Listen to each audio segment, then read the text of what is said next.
When he was stuck creatively, he would come into the room, in my room at the house, and he would say, "Has anything interesting happened to you lately?"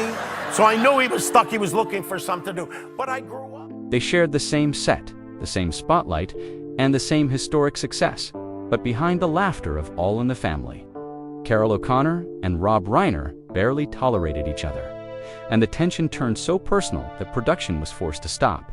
When All in the Family premiered in January 1971, Carroll O'Connor was a seasoned actor with decades of experience who believed every gesture mattered and acting was never activism, but interpretation, while Rob Reiner entered from a very different place, younger and politically outspoken, viewing the show not just as entertainment, but as a cultural weapon.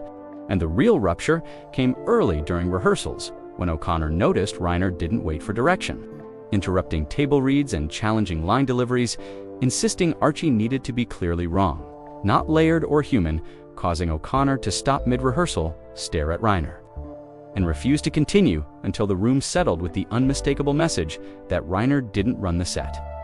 As the show exploded into America's most watched sitcom, Norman Lear realized the tension intensified rather than softened, and Gene Stapleton privately admitted the atmosphere was uncomfortable but controlled. Noticing how O'Connor would physically withdraw when Reiner spoke off script, leaning back, folding his arms, breaking eye contact, acts of resistance that froze Reiner out in plain sight. While Reiner regularly challenged scenes, he felt softened Archie's bigotry too much, arguing during script discussions that Archie had to be exposed and defeated clearly every time. But O'Connor pushed back hard, believing Archie's power came from being recognizable, not humiliated, and after Reiner questioned O'Connor's delivery yet again, O'Connor stopped mid-scene, looked toward Lear, and said nothing, the silence dragging until Lear stepped in to restore authority because O'Connor felt cornered by Reiner's constant ideological pressure. What deepened the hostility was Reiner's growing praise in the press, with critics describing Michael Stivic as the voice of reason and Archie as the obstacle to progress. Reviews O'Connor read and internalized, feeling Reiner wasn't just winning arguments on screen, but winning them culturally while the cost was his character's humanity. And privately, O'Connor stated without hesitation, "I've worked with many people I couldn't stand, but Rob topped them all." Yet the cruel irony remains that All in the Family became legendary because the conflict was real. The father and son-in-law clashes felt dangerous because the anger had weight because it wasn't written.